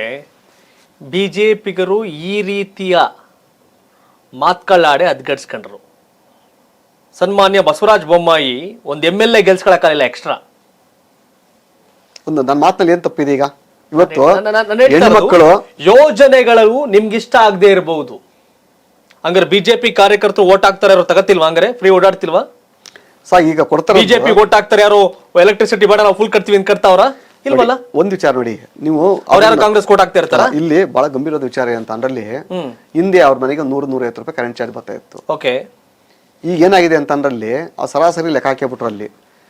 ಈಗ ಸ್ವಲ್ಪ ಜಾಸ್ತಿ ಉರ್ಸಕ್ ಶುರು ಮಾಡಿದ್ರಲ್ಲಿ. ಉರ್ಸಿದ ತಕ್ಷಣ ಅಲ್ಲಿ ಆ 150 ರೂಪಾಯಿ ಸರಾಸರಿ ಇತ್ತಲ್ಲ, 150 ರೂಪಾಯಿ ಮೇಲೆ ಜಾಸ್ತಿ ಬಂದ ತಕ್ಷಣ ಅಲ್ಲಿ 250 ರೂಪಾಯಿ ಕಟ್ಟಬೇಕು. ಇವಾಗ ಅದೊಂದು ಸ್ವಲ್ಪ ತಿಳ್ಕೊಳ್ಳಿ. ಈಗ ನಿಮ್ಮ ಮಾಧ್ಯಮದ ಒಂದು ಮಾಹಿತಿ ಗೊತ್ತಿಲ್ಲ. ಅದು ಈಗ ಸರಾಸರಿ 150 ರೂಪಾಯಿ ಬರ್ತಾ ಇತ್ತು ಅನ್ಕೊಳ್ಳಿ. ರಾಂಗ್ ಇನ್ಫಾರ್ಮೇಶನ್ ಕೊಡ್ತಿಲ್ಲ ತಾನೆ? ಸತ್ಯ ಇದು. ಬೇಕಾದ್ರೆ ನೀವು ಡೈರೆಕ್ಟ್ ಲೈವ್ ನನಗೆ ಗೊತ್ತಿರುವಂಗೆ 200 ರೂಪಾಯಿ ಪ್ಲಸ್ 10% ಅಡಿಷನಲ್ 220 ರೂಪಾಯಿ ವರೆಗೂ ಎಕ್ಸಾಂಪ್ಷನ್. 220 ರೂಪಾಯಿ ಮೇಲೆ ಬಂದ್ರೆ ಅದ್ರ ಮೇಲೆ 10 ರೂಪಾಯಿ 20 ರೂಪಾಯಿ ಕಟ್ಟಬೇಕಷ್ಟೇ. ಇಲ್ಲ ಆತರ ಇಲ್ಲ ಫುಲ್ ಕಟ್ಟಬೇಕಾ? ಫುಲ್ ಕಟ್ಟಬೇಕು. ಇವಾಗ ಬದು ದೊಡ್ಡ ನಮ್ಗೆ ಗೊತ್ತಿಲ್ಲ. ಕಾಂಗ್ರೆಸ್ ಸೋಷಿಯಲ್ ಮೀಡಿಯಾದಲ್ಲಿ ಬಹಳ ಸ್ಟ್ರಾಂಗ್ ಅವರೇ. ಖಂಡಿತ ಪ್ರಿಯಾಂಕರ್ಗೆ ಕೇಸ್ ಹಾಕ್ತಾರೆ ನಿಮ್ಮ ಮೇಲೆ. ಹಾಕ್ಬೋದು. ಈಗ ಒಂದ್ ನಿಮಿಷ, ಈಗ ನಾವು ಡೈರೆಕ್ಟ್ ಪ್ರಿಯಾಂಕರ್ಗೆ ಕೇಸ್ ಹಾಕ್ತಾರೆ ಸರ್. ನನ್ನ ಮನೆ ಪಕ್ಕದ ಮನೆ ಇದಾವೆ ಈಗ ಅಲ್ಲಿ. ನನ್ನ ಮನೆ ಪಕ್ಕದ ಮನೆ ಪಾಪ ಇದಾರಲ್ಲ ಅವರಲ್ಲಿ. ಅವ್ರಿಗೆ ಅಂತ ಪ್ರತಿ ವರ್ಷಕ್ಕೆ ಮಾಹಿತಿ ತಪ್ಪಾದ್ರೆ ಕೇಸ್ ಹಾಕ್ತಾರೆ. ಹಾಕ್ಲಿ ಅವರಲ್ಲಿ, ಅವ್ರ ಮೇಲೆ ನಾವು ಹಾಕ್ತಿವಿ ಅವರಲ್ಲಿ. ಸರ್ ನಮ್ಮ ಪಕ್ಕದ ಮನೆಯವ್ರದ್ದು ಕೇಳಿಲ್ಲ. ನನ್ನ ಪಕ್ಕದ ನಮ್ದು ಮೊದಲು 1800 ರೂಪಾಯಿ ಕರೆಂಟ್ ಬಿಲ್ ಬರ್ತೈತೆ ನನ್ನ ಮನೆಗೆ. ಅದು ಈಗ 4000 ಬರ್ತೈತೆ ನನಗೆ. ಈಗ ನನಗೆ ನನ್ನ ಮನೆಗೆ ಆತ ಒಂದ್ ಮನೆಗೆ 4000 ಬರ್ತೈತೆ ಅಲ್ಲಿ. ಆಮೇಲೆ ಏನಾಗುತ್ತೆ ಇವ್ರದಂತ ಸರಾಸರಿ ಇವ್ ನನ್ಗೆ ಗೊತ್ತಿಲ್ಲ. ನಮಗೆ ಲೈನ್ ಮೇಲೆ ಹೇಳ್ದಲ್ಲ ಗೊತ್ತಾಗಿದೆ ನಮ್ಗೆ. ಇಲ್ಲಿ 158, 140, 162 ರೂಪಾಯಿ ಮೇಲೆ ಅವ್ರ ಮನೆ ಕರೆಂಟ್ ಬಿಲ್ ಬಂದೇ ಇಲ್ಲ ಅಲ್ಲಿ. ಈಗ ಕರೆಂಟ್ ಫ್ರೀ ಅಂತ ಇವ್ರು ಏನ್ ಮಾಡ್ಬಿಟ್ರು, ಸ್ವಲ್ಪ ಜಾಸ್ತಿ ಕರೆಂಟ್ ಶುರು ಮಾಡಿದ್ರು. ಈಗ 230 ರೂಪಾಯಿ ಬರಕ್ಕೆ ಶುರು ಮಾಡ್ತಾ ಇಲ್ಲಿ. 168 ಹೋಯ್ತಲ್ಲಿ 230 ರೂಪಾಯಿ ಬಿಲ್ ಸ್ಟಾರ್ಟ್ ಆಗ್ಬಿಡ್ತೀವಿ ಅವ್ರದ್ದು. 2019 ಲೋಕಸಭೆ ಚುನಾವಣೆಯಲ್ಲಿ ರಾಜ್ಯದಲ್ಲಿ JDS ಕಾಂಗ್ರೆಸ್ ಸರ್ಕಾರ ಇದ್ದಾಗಲೂ ಸಹ 28 ಕ್ಷೇತ್ರಗಳಲ್ಲಿ 25 ಬಿಜೆಪಿ, 1 ಬಿಜೆಪಿ ಬೆಂಬಲಿತ ಸಂಸದೆ ಸುಮಲತಾ, 1 JDS, 1 ಕಾಂಗ್ರೆಸ್. ನಾನು ಹಾಗಾಗಿ ಯಾವ ಮಾತನ್ನು ಆಗುತ್ತೆ ಆಗಲ್ಲ ಅಂತ ನಾನು ಹೇಳಕ್ ಹೋಗಲ್ಲ. ಜನ ಪ್ರಬುದ್ಧರು. ಸರ್ ಇನ್ನು 2 ತಿಂಗಳಲ್ಲಿ ರಾಜಕೀಯ ಚಿತ್ರಣ ಬದಲಾಗ್ತದೆ. ಇದೇನಿದೆ 2 ತಿಂಗಳಲ್ಲಿ ಪಿಕ್ಚರು? ಹೌದು, 2 ತಿಂಗಳಲ್ಲಿ ಸಂಪೂರ್ಣ ರಾಜಕೀಯ ಚಿತ್ರಣ ಬದಲಾಗ್ತದಲ್ಲಿ. 2 ತಿಂಗಳ ನಂತರ ನಿಮ್ ಟಿವಿ ಸ್ಟುಡಿಯೋ ನಾನೇ ಬರ್ತೀನಿ ಅಲ್ಲಿ. ಚಿತ್ರಣ ಅಂದ್ರೆ ಏನೋ ಚಿತ್ರಾನ್ನ ಆಗತ್ತಾ? ಚಿತ್ರಣ ಅಂತ ಅಂದ್ರೆ ರಾಜಕೀಯ ಏನ್ ಬೇಕಾರಾಗಬಹುದು. ಚಿತ್ರಾನ್ನ ಆಗೋ ಲೆಕ್ಕಾಚಾರ ಇಲ್ಲ. ಸರ್ಕಾರ ಇರ್ತದಿಲ್ವ ನೋಡಿ. ಆಮೇಲೆ ಅದೇ ನಂಗೆ ಕೇಳ್ತಾ ಇರೋದು. ನಿಮ್ಮವರೆಲ್ಲ ಅದೇ ಹೇಳ್ಕೊಂಡು ಓಡಾಡ್ತಿದ್ರಿ. 135 ಸ್ಥಾನ ಕೊಟ್ಟವ್ರು ಕಾಂಗ್ರೆಸ್ ಅವ್ರಿಗೆ ರಾಜ್ಯದ ಜನ. ಅದು ಬಿದ್ದೋಗುತ್ತೆ ಅಂತಿರ್ಲಿ, ಹೆಂಗೆ ಇದು? ಇದೆ ಅದು ಈ ದೇಶದ ಕಾನೂನು ಅಷ್ಟು ಸುಭದ್ರವಾಗಿದೆ, ಬಹಳ ಬಲಿಷ್ಠವಾಗಿದೆ ಅಲ್ಲಿ ಕಾನೂನು. ಎಸ್, ಬಿಜೆಪಿ ಅವರ ಕುತಂತ್ರ ಅಲ್ಲ, ಇಲ್ಲ ನಾವು ಮಾಡಲ್ಲ. ಬಿಜೆಪಿ ಕುತಂತ್ರ ಅಲ್ಲ. ಆ ಕುತಂತ್ರಕ್ಕೆ ಕಾನೂನಾತ್ಮಕವಾಗಿ ಸರ್ಕಾರ ಬಿದ್ದೋಗುತ್ತೆ. ರಿಸರ್ವ್ ಇದೆ ಅಲ್ಲಿ ಸುಪ್ರೀಂ ಕೋರ್ಟ್ ಅಲ್ಲಿ ಎನಿ ಟೈಮ್ ಜಡ್ಜ್ಮೆಂಟ್ ಹೊರಗೆ ಬರ್ಬೋದು. Yes, okay. ನಾನು ಒಂದಷ್ಟು ವ್ಯಕ್ತಿಗಳ ಹೆಸರು ಹೇಳ್ತೀನಿ, ಆ ವ್ಯಕ್ತಿಗಳ ಬಗ್ಗೆ ತಮ್ಮ ಅಭಿಪ್ರಾಯವನ್ನು ತಿಳಿಸಿ. ನರೇಂದ್ರ ಮೋದಿ ಅವರು, ವಿಶ್ವಮಾನವ ಅವರು, ವಿಶ್ವಮಾನವ. ಕುವೆಂಪು ಅವರು ಹೇಳಿದ ವಿಶ್ವಮಾನವ. ಖಂಡಿತ ಸರ್. ಕುವೆಂಪು ನಾವು ನೋಡಿತ್ತಿಲ್ಲ ನಾವಲ್ಲಿ, ಚಿತ್ರದಲ್ಲಿ ನೋಡಿದ್ದು ನಾವಲ್ಲಿ. ಇವತ್ತು ಕಣ್ಣಾರೆ ನರೇಂದ್ರ ಮೋದಿಜಿಯವ್ರು ನೋಡ್ತಾ ಇದ್ದೀವಿ ನಾವು. ಅಮಿತ್ ಶಾ ಈಗಾಗಲೇ ನಮ್ಮ ಚಾಣಕ್ಯ ಅಂತ ಹೇಳಿ ಆಗಿದೆ ಅಲ್ಲಿ. ಅದು ನಾವು ಅದಕ್ಕೊಂದು ಪದ ಮೀರಿ ಮೇಲೆ ಹೋಗ್ತಾರೆ ಅವರು. ರಾಹುಲ್ ಗಾಂಧಿ ಅವರು ಇನ್ನು ಆಟ ಆಡ್ತಾರೆ ಮಗು 50 ವರ್ಷ ದಾಟ್ತು ಅನ್ಕೋತೀನಿ. ಅದು ಆ ಕ್ಯಾರೆಕ್ಟರ್ಲಿ ಮೊನ್ನೆ ಸಂಸತ್ತಲ್ಲಿ ಮಗುವಿನ ಮನಸ್ಸಿದೆ ಅಂತಂದ್ರೆ ಒಳ್ಳೆ ತಾನೆ. ಮಗು ಅದಂದ್ರೆ ಆ ತೀಟಗಳು ಆಡ್ತದಲ್ಲ ಮಗು. ಮೊನ್ನೆ ಸಂಸತ್ತಲ್ಲಿ ಹೊರಗಡೆ ಬಂದು ಅವರು ಸ್ಪೀಕರ್ ಬಗ್ಗೆ ಚೇಷ್ಟೆ ಮಾಡ್ತಾರೆ, ಇದನ್ನ ವಿಡಿಯೋ ಮಾಡ್ತಾರೆ ಅಂದ್ರೆ ಅವ್ರ ಮಗು ಅಂತ ಕರಿಬೇಕು, ಏನು ಕರಿಬೇಕು ಅವ್ರನ್ನ? ಮಲ್ಲಿಕಾರ್ಜುನ್ ಖರ್ಗೆ ಅವರು ಅವರು ದಲಿತರ ಪರಮೋಚ್ಚ ನಾಯಕ. ನಾವು ಅವ್ರ ಬಗ್ಗೆ ಹೇಳಕ್ಕೆ. ನರೇಂದ್ರ ಮೋದಿ ಆಪೋಸಿಟ್ ಅವರೇ ಪ್ರಧಾನಿ ಕ್ಯಾಂಡಿಡೇಟ್. ಸಂತೋಷ. ಈಗ ಯುದ್ಧಕ್ಕೆ ಹೋದಾಗ ಅಲ್ಲಿ ಹುಲಿ ಜೊತೆ ಹುಲಿನೇ ಫೈಟ್ ಮಾಡ್ಬೇಕಲ್ಲಿ. ಬಟ್ ನಮ್ಮ ಹುಲಿ ಜೊತೆ ಅದು ಇಲಿ ಬಂದು ನಿಂತ್ಕತೈತೆ, ಇನ್ನೇನು ಹೇಳಕ್ಕಾಗಲ್ಲ ಅದ್ರ ಮೇಲೆ ನಾವು. ನರೇಂದ್ರ ಮೋದಿಗೆ ಸರಿಸಾಟಿ ಅಲ್ಲ ಮಲ್ಲಿಕಾರ್ಜುನ್ ಖರ್ಗೆ ಅವರು, ಖಂಡಿತ ಅಲ್ಲ. ಓಕೆ. ದೇವೇಗೌಡರು ಮಣ್ಣಿನ ಮಗ, ಆಮೇಲೆ 24 ಗಂಟೆಗಳ ರಾಜಕಾರಣಿ, ಆಮೇಲೆ ರಾಜಕೀಯ ಪಂಡಿತ. ಕುಮಾರಸ್ವಾಮಿ ಅವರು, ಅವನು ಕರ್ನಾಟಕದ ಸ್ವಲ್ಪ ಚಾಣಕ್ಯ. ಅವನು ಕುಮಾರಸ್ವಾಮಿ ಖಂಡಿತ ಕರ್ನಾಟಕ ಚಾಣಕ್ಯ. ಹೌದು. ಸಿದ್ದರಾಮಯ್ಯ ಮಹಾನ್ ಬುದ್ಧಿವಂತ, ಅತಿ ಬುದ್ಧಿವಂತರು. ಡಿ ಕೆ ಶಿವಕುಮಾರ್, ನಾನೇ ಅನ್ನೋ ಗರ್ವ, ನನ್ನಿಂದಲೇ ಎಲ್ಲ ಅನ್ನೋ ಗರ್ವ. ವಿಜಯೇಂದ್ರ ಡೈನಾಮಿಕ್ ಹೀರೋ ಅಂತ ಹೇಳಿದ್ರು ನಾವಲ್ಲಿ. ಬಟ್ ಮುಂದಿನ ದಿನಗಳಲ್ಲಿ ಈ ರಾಜ್ಯದ ಚುಕ್ಕಾಣಿ ಹಿಡಿಯುವಂತ ಒಬ್ಬ ಪರಮೋಚ್ಚ ನಾಯಕನಾಗ್ತಾನೆ, ಮುಖ್ಯಮಂತ್ರಿ ಆಗ್ತಾರೆ. ಖಂಡಿತ ಆಗ್ತಾರೆ ವಿಜಯೇಂದ್ರ. ಖಂಡಿತ. ಯಡಿಯೂರಪ್ಪ ಸರ್, ಅವರು ಒಂದು ರೀತಿ ಬ್ರಹ್ಮ ಇದ್ದಂಗೆ, ಬಿಜೆಪಿಯ ಬ್ರಹ್ಮ ಅವರು. ಹಾಸನದ ಸಂಸದ ಪ್ರಜ್ವಲ್ ರೇವಣ್ಣ, ಅವನಿಗೆ ಯಾವ ಪದ ಉಪಯೋಗಿಸ್ಬೇಕಂತ ಗೊತ್ತಾಗ್ತಿಲ್ಲ ನಮಗೆ. ಯಾಕೆಂದ್ರೆ ಇವತ್ತಿನ ಸನ್ನಿವೇಶದಲ್ಲಿ ಅವನಿಗೆ ಪದಗಳಿಲ್ಲ ಅವನ ಬಗ್ಗೆ ಹೇಳೋದಕ್ಕೆ. ನಾವು ರೇವಣ್ಣ ಭ್ರಷ್ಟಾಚಾರದ ಮತ್ತೊಂದು ಮುಖ, ಭವಾನಿ ರೇವಣ್ಣ ಈ ಕ್ರೂರತ್ವದ ಎರಡನೇ ಮುಖ. ಅದು ಸೂರಜ್ ರೇವಣ್ಣ ಈ ಒಂದು ರೀತಿ ಈ ಸೈಕೋ ಟೀಮಲ್ಲಿ ಇರ್ತಾರಲ್ಲ, ಆ ಪದ ಬಳಸಬಾರ್ದು ನಾವಲ್ಲಿ, ಕ್ಷಮೆ ಇರಲಿ. ಅದಕ್ಕೆ ಸ್ವಲ್ಪ ಹತ್ರದಲ್ಲಿದ್ದಾರೆ ಅವರು. ಅವನ ಮೇಲೆ ಅವನಿಗೆ ನಂಬಿಕೆ ಇಲ್ಲ, ಬೇರೆಯವ್ರ ಬಗ್ಗೆ ಅಲ್ಲ, ಅವನೇ ನಂಬಲ್ಲ ಅವನು. ಹಾಸನದ ಜನ ದೇವರು. ತಕ್ಕಡಿ ಹಿಡಿದ್ರೆ ಅವರಲ್ಲಿ ಯಾವ ಕಡೆ ಯಾರು ನಿಲ್ಲಿಸ್ಬೇಕಂತ ತೀರ್ಮಾನ ಮಾಡೋಂಥ ನಿಜವಾದ ಇಡೀ ರಾಜ್ಯದಲ್ಲಿ ಅತಿ ಹೆಚ್ಚಿನ ನ್ಯಾಯಯುತವಾಗಿ ತೀರ್ಮಾನ ಮಾಡಬೇಕಂತ ಜನತೆ ಮತದಾರರಿದ್ದಾರೆ ಅಂತ ನಮ್ಮ ಹಾಸನ ಜಿಲ್ಲೆಯಲ್ಲಿ. ಅಂತಿಮವಾಗಿ ಬಿಜೆಪಿ ಪಕ್ಷಕ್ಕೆ ನರೇಂದ್ರ ಮೋದಿ ಅವರಿಗೆ ದೇಶದ ಜನ ಯಾಕೆ ಓಟ್ ಹಾಕಬೇಕು? ಸ್ವಾರ್ಥ ಇಲ್ಲ, ಭ್ರಷ್ಟಾಚಾರ ಇಲ್ಲ, ಅಭಿವೃದ್ಧಿ ಅವರ ಮಂತ್ರ, ಜನರ ಪ್ರೀತಿ ಅವರ ವಿಶ್ವಾಸ.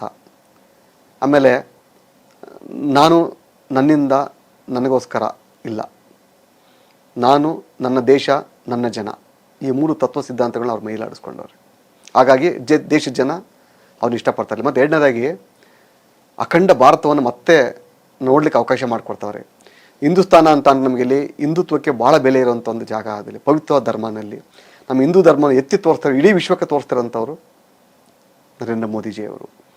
ಇವತ್ತು ರಾಮ ಜನ್ಮಭೂಮಿ ಆಗಿರ್ಬೋದು, ರಾಮ ಮಂದಿರ ಆಗಿರ್ಬೋದು, ನಮ್ಮ ಕೃಷ್ಣನ ದೇವಸ್ಥಾನ ಆಗಿರ್ಬೋದು, ಮಥುರಾ ಆಗಿರ್ಬೋದು, ಅಲ್ಲಿ ಹಲವಾರು ಇತಿಹಾಸ ಮುಟ್ಟಕ್ಕಾಗಲ್ಲ ಅಂತ ಏನಿದ್ರು ಅದನ್ನು ಮಾಡಿ ತೋರಿಸಿದಲ್ಲಿ. ಇತಿಹಾಸದಲ್ಲಿ ಸ್ವಾತಂತ್ರ್ಯ ಸಿಗೋದೇ ಇಲ್ಲ ಅಂತ ಜಮ್ಮು ಕಾಶ್ಮೀರ ಅಂತ ಏನು ಆರ್ಟಿಕಲ್ 370 ಇತ್ತು, ಕಿತ್ತಕ್ಕೆ ಸ್ವಾತಂತ್ರ್ಯವನ್ನು ಕೊಡಿಸಿದ್ರಲ್ಲಿ. ಪಿಒಕ್ಕೆ ಮುಟ್ಟಕ್ಕಾಗೋದಿಲ್ಲ ಅಂತ ಏನು ಹೇಳ್ಕೊಂಡ್ರು ಅದನ್ನು ಮುಟ್ಟಿ ತೋರಿಸಿದ್ರಲ್ಲಿ.